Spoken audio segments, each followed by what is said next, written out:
Welcome to PrimeScoreX. In this video, we are going to break down smart guessing strategy for ATI TEAS 7 in a clear, practical, exam-focused way. The goal is not to overload you with isolated facts. The goal is to help you understand what this topic means on the ATI TEAS 7, why it affects your score, and how to handle it with calm, repeatable execution. This topic matters because it changes how you prepare and how you make decisions during the exam. Smart guessing is not random panic. It is a controlled decision process when certainty is limited and the clock still matters. By the end of this video, you should have a cleaner mental model, a stronger study routine, and a more controlled way to respond when this issue appears in practice or on test day. Start with the essential facts. Some questions will feel uncertain, even after preparation. Time spent on one item affects later questions. These details are not background decoration. They shape your pacing, your practice design, and the way you protect points under timed conditions. When the exam feels stressful, clear structure gives your brain something stable to follow. The next layer is how the detail behaves inside the real exam experience. Elimination can improve a guess. A best supported answer is stronger than a rushed random answer.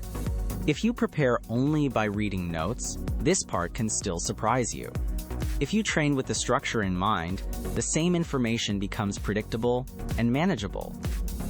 A strong approach begins with two core ideas. First, guessing should follow evidence, not emotion. Second, eliminate clearly wrong choices first. These ideas keep you from treating the TEAS like a random collection of questions. Instead, you start to see a system. What the test is asking, how the clock changes behavior, and where students usually lose easy points. There is also a useful contrast to remember. Use the question stem to narrow the task. Move on before uncertainty becomes a time trap. The weaker version feels busy but does not always raise your score. The stronger version creates evidence. What you know, what slows you down, what repeats, and what needs a targeted fix before the next practice set. Use a simple method instead of improvising. Step 1. Read the task carefully. Step 2. Eliminate wrong or mismatched choices. These first two moves slow the situation down just enough to create control, without turning the question or the study session into a long analysis exercise. Then continue the method. Step 3. Choose the best supported option. Step 4. Flag only if a return can improve it. This is where most improvement happens, because you move from recognition to execution. You are not just saying, I understand the topic. You are proving that you can apply it correctly under TEAS-style pressure. The first trap is refusing to guess and losing too much time. This usually happens when a student moves too quickly, trusts a familiar-looking answer, or skips the instruction line. The fix is to pause long enough to identify the exact task before committing to the response. The second trap is changing answers without new evidence. This trap is dangerous because it feels like effort. You may be reading, calculating, or reviewing, but not in a way that changes the answer. A better move is to define the decision, make the best supported choice, and protect the rest of the section. Practice should be measurable. Begin with elimination drills. Do not simply ask whether the material feels familiar. Ask what your performance shows: accuracy, time control, mistake type, and whether the same weakness appears again after review. Next, add realism with two-choice decision practice. Timed practice changes your behavior in ways untimed practice cannot. It reveals where you overthink, where you rush, and where your process breaks when the question is not presented exactly the way you expected.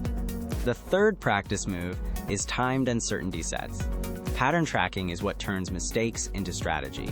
If you miss one question, that is a result. If you miss the same type of question again and again, that is a signal. Your study plan should respond to the signal, not just the score. Finally, use review of changed answers. Retesting is important because review can create a false feeling of mastery. The real question is whether you can apply the fix later, with a new question, without seeing the answer first. That is when learning becomes score movement. When you review, name the exact error. One common issue is keeping obviously wrong options alive. Do not write a vague note like, I need to study more. Write the real cause. Was it timing, vocabulary, unit control, evidence, sequence, calculation, or misreading the prompt. Specific errors create specific fixes. Another common issue is letting one hard question damage the section. The solution is not to feel bad about the miss. The solution is to replace the habit. Create one rule you will use next time. Then test that rule on a small set of new questions before moving on to a full section. Here's the memory cue. Eliminate, choose, move, protect. Keep it short enough to use during practice and during the exam. A good cue does not explain everything. It points your attention to the next right action when time pressure, fatigue, or uncertainty starts to build. The final takeaway is this. Smart guessing protects points when certainty is not available. If you make the process repeatable, the topic becomes less intimidating and much more useful. Do not chase perfection in one question. Build a system that protects points across the entire exam. Study smarter. Score your best.